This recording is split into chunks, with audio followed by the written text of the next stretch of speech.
Ok, rebonsoir tout le monde. Ah, attendez. Ça m'énerve cette histoire. Ok. Ok, je crois avoir trouvé mon problème. Ok, donc ce soir, le match que nous allons observer va être le match Gibus contre Nanoyo, qui va se préparer, qui va se dérouler là dans quelques minutes. Voilà, Nanoyo me fait signe qu'ils ont lancé le match, enfin qu'ils sont en train Ok. de lancer, ils sont en chargement, donc pour l'instant, je ne les vois pas, mais ça devrait prendre une seconde. Le match précédent opposait Gaël et Vinegifa. Vinegifa qui a déconnecté, hein, de toute évidence. Ok, je rentre. Je suis du côté de Gibus en ce qui concerne le mode spectateur. Alors, Gibus qui va jouer un deck Hunter qu'on n'a pas encore vu pour l'instant. On n'a pas vu de Hunter, ça fait plaisir d'en Non. voir. Alors les Hunters, leur pouvoir de héros c'est infliger 2 de dommages à l'adversaire. Ça encourage des decks qui sont en général assez rush, assez intimidants. Et Nanoyo qui joue un deck mecha avec, euh, avec un Warlock. Et on voit Gazlo qui sort. Qui est assez atypique comme héros. C'est un sort, une unité Comment ça pardon. sonne, hein, j'ai un bug. Dès que vous utilisez un sort qui vaut 1 de mana, ça vous donne un mec dans votre main. Un méca aléatoire. C'est quand même assez intéressant quand vous jouez Warlock. Ils ont quand même plusieurs sorts qui coûtent 1 de mana. Donc on va évidemment imaginer que Nanoyo a construit son deck autour de Gazlo, de cette unité. Donc Forcément, en c'est. général, quand vous avez une unité aussi atypique, vous faites en sorte que votre deck suive, hein, et il a forcément des sorts de 1 de mana en jouant cette Oui, unité-là. ils doivent souvent se jouer avec épée détachée, Oui, bien sûr. dans la synergie principale. Hmm. Hein. Après, en termes de... On a un Gazou, sort, là, on a un siphon hein, quand même, hein, qui lui ne vaut pas un mana, loin de là. Intéressant, il a choisi de supprimer le bouclier d'Anoyotron, Gibus, qui prend un risque ici, parce que là, il peut trade tout simplement son Anoyotron avec le Direwolf. Intéressant, je sais pas si j'aurais fait la même chose, on va voir comment ça va se dérouler pour la suite. il a peut-être pas dû jouer aussitôt son jeu alpha aussi. Oui, De toute façon, pour booster, c'est une unité qui va... Ouh. Ah bah un choix peut-être qui une est rare. également intéressant de la part de Nanoyo, de ne pas attaquer le Wolf. Il peut miser sur le fait que le Wolf sera forcément, voilà, bah forcément attaquer le taunt. L'alternative pour Gibus aurait été de jouer l'Animal Companion, dans l'espoir ou pas d'obtenir le sanglier, je me rappelle plus son nom, qui est une unité qui est 4-2 avec charge. Donc ça aurait fait très mal, ça aurait fait parfaitement mal. Là il a pas joué, Gibus a choisi de ne pas jouer sur la courbe, il a utilisé 2 points de mana sur ses 3. Il aurait pu, en sachant qu'il a 3 unités, 3 cartes dans ses mains, maintenant 4 qui valent 3 de mana, il aurait peut-être mieux valu consommer 3 mana, que ce soit tant pour mettre un taunt ou un animal companion. Je Pas pense obligatoirement, que... parce que le cas présent, effectivement, ça lui a permis de gérer le technicien de bric-à-broc Hmm. rapidement. Ce qui aurait pu devenir rapidement du replay. Mais là on a quand même deux points de mana qui partent à la poubelle, hein. Oui, Qui s'étalent sur 2 c'est tours, sûr. donc ça va finir par... alors je sais pas comment dire en français, mais... Par Ce faire que je veux dire, un c'est que retour dans de tous les pédale à cas, un moment ou à un autre, hein. il aurait quand même perdu son mana. Ouais. Son adversaire a encore eu son Tinker sur le terrain. Je pense que c'est le bon choix, la game.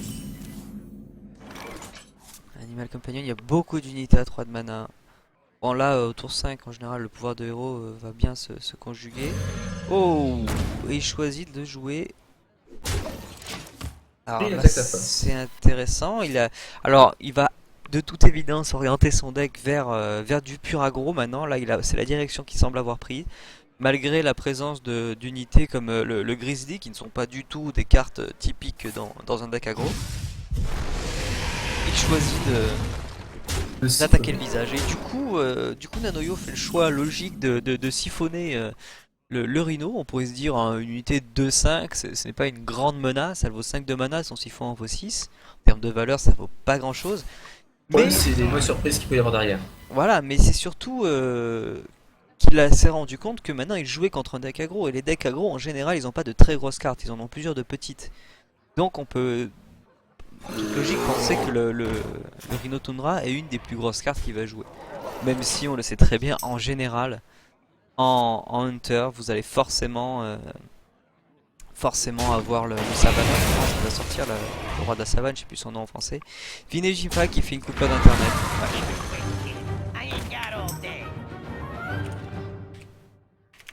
Donc du coup je précise à Vinejifa que le match Nanoyo Gibus est lancé et qu'on va en finir avec ce match avant qu'il puisse recommencer le sien. Nanoyo et Gibus est lancé.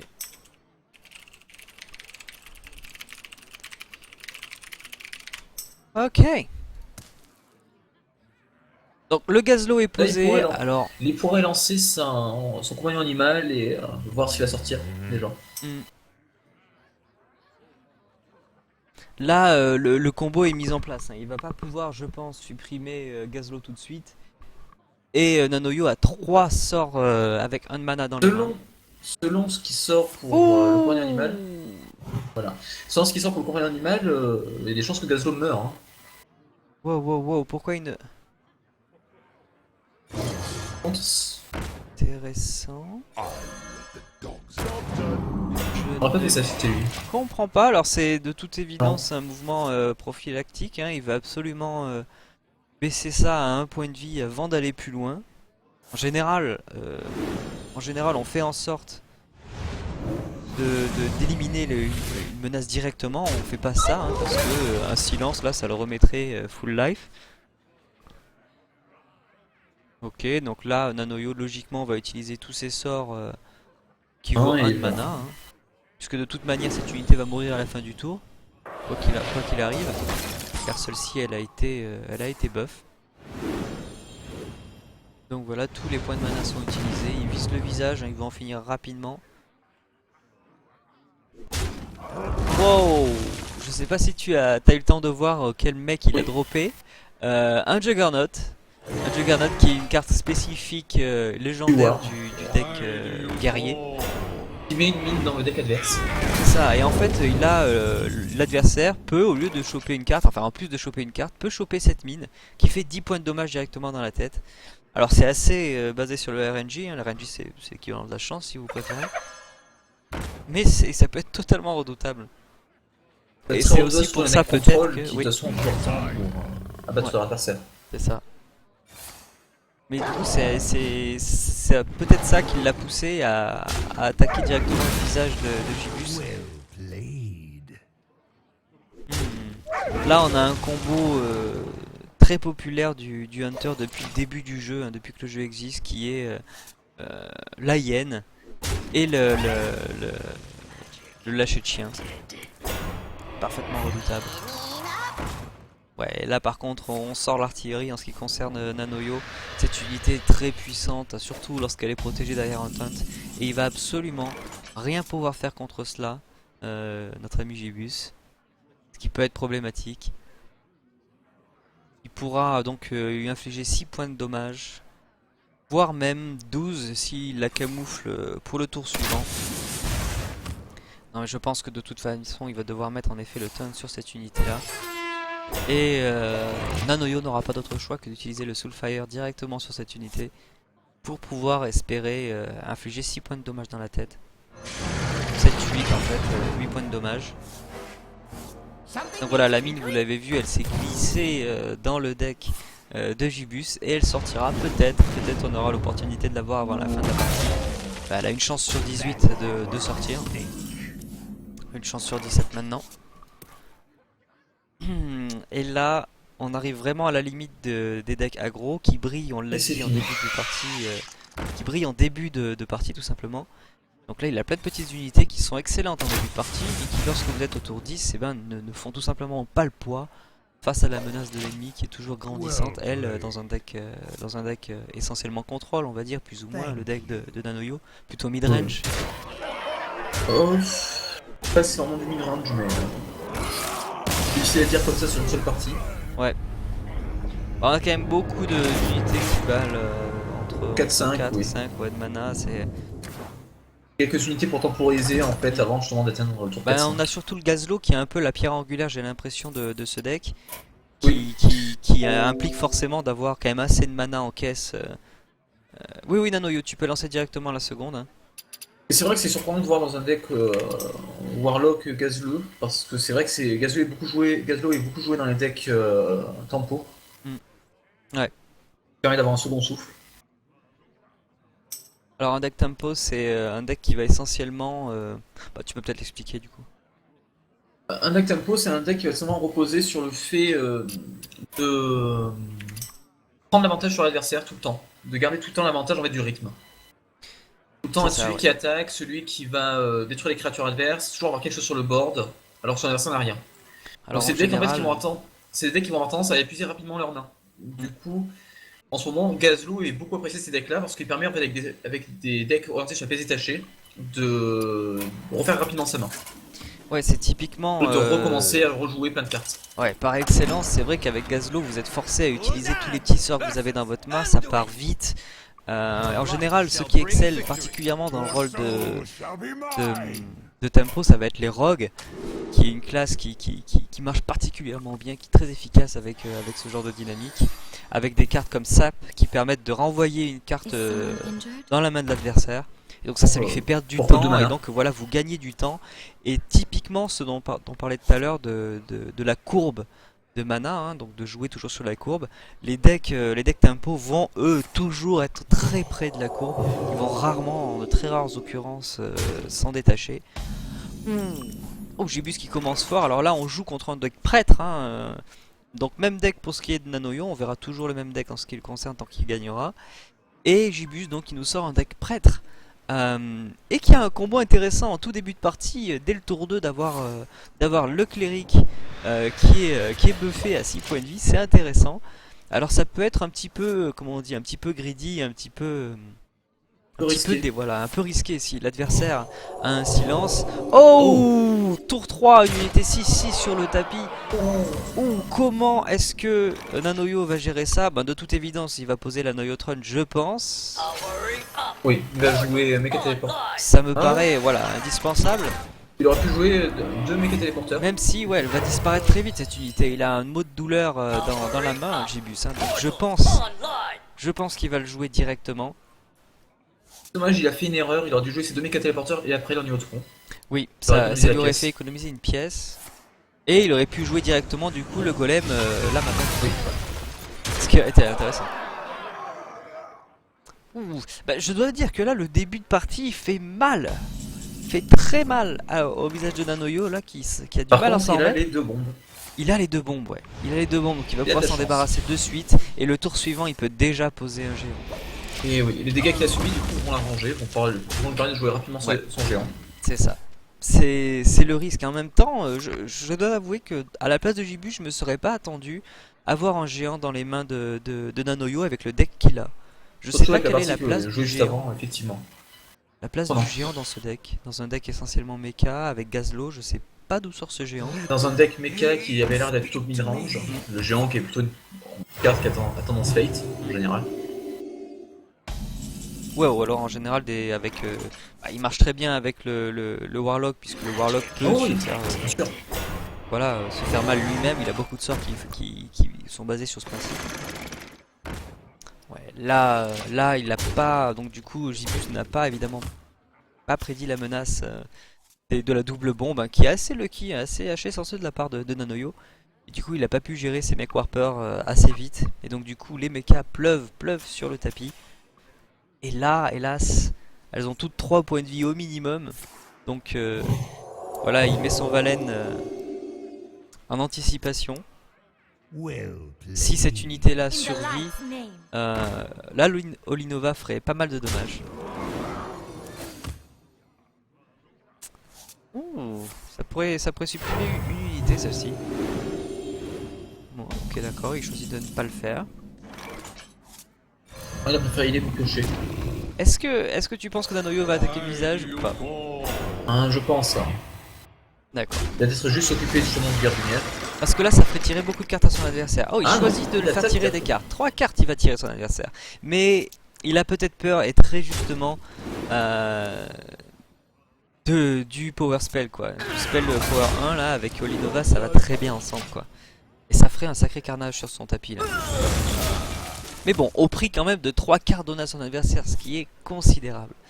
Alors le choix de Gibus en tout début de partie de buffer son cléric est peut-être contestable maintenant. Comme on le disait, c'est très greedy, c'est-à-dire c'est très... comment dire en français, Oh non, assez non, mais. risqué, Très, assez très, très prétentieux, risqué. assez all-in, quoi, comme au poker, hein, un petit peu à tout jouer là-dessus. Et ça a failli passer, hein. Ça a failli passer, ouais, ça a failli passer. Nanoyo n'aurait-il pas eu ces doubles bombes là, il aurait peut-être eu plus de difficultés à gérer le match. I must consider. Mais ça peut très vite mal tourner en ce qui concerne Nanoyo là, hein, très rapidement. Nanoyo n'a plus rien en main. Bon, après, il joue le Ça fait Warlock. très peur. donc Ça fait très peut peur de ne piocher. plus rien avoir en main à ce stade de la partie. Ah. Moi je sais pas si j'aurais pas joué l'Olinova directement là. Ça, il n'aurait plus que 2 unités sur le tapis. Moi, j'aurais joué du Linova pour Ouais. me débarrasser du Yeti mécanique. C'est ce que j'aurais fait aussi, je pense, parce que là, le Yeti va pouvoir choisir donc la cible qu'il va tuer. Je pense qu'il va supprimer il va clear le board pour garder le contrôle. Il est bien obligé là, il peut pas se permettre d'attaquer le visage. Il a peu de cartes en main. What? Il a passé le tour ou c'est moi qui bug? Non, non, il a passé le tour. Il a joué. Il a clean le board. T'as dû bugger. D'accord. Alors moi je ne vois pas tout ça, hein. Je ne vois pas tout ça. Donc, faut que tu quittes et recharges. Ouais, je vais quitter et revenir dans un instant. On est reparti. Donc, Gibus qui joue une garde-lumière. Va jouer ça au Linova.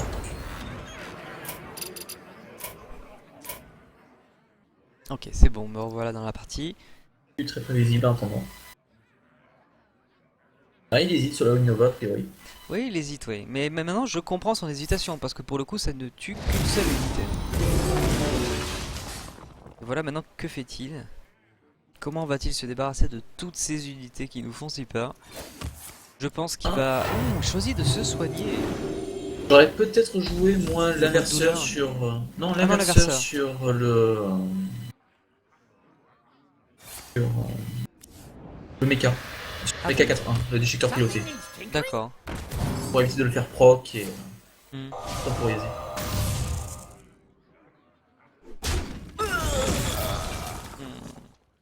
Là, on imagine très bien que Nanoyo se dise ah mais que fait Gazlo, que fait-il? Pas sorti, Gazlo. Gazlo, encore. je t'attends, Gazlo.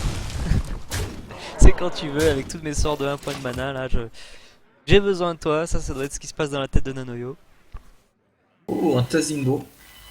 Mais Gibus ne semble pas être sur le point là de reprendre le contrôle du board, hein. On est toujours un petit peu dans la galère en ce qui concerne Is Gibus. someone injured? Il essaye péniblement de se raccrocher à la partie. Il va pouvoir là faire quand même un beau coup, hein. C'est un beau board qu'il propose là. Avec tout un éventail de cibles Je présume possibles. qu'il va siphonner le rejeton. C'est possible, ouais. Ah C'est non, peut-être ce que il j'aurais. siphonne le Tazingo. Ah oui, mais en même temps, son 4-1 là, je pense qu'il a envie de s'en débarrasser. Il va faire le Mortal Coil, je pense. C'est ce qui me semblerait le plus logique, voilà.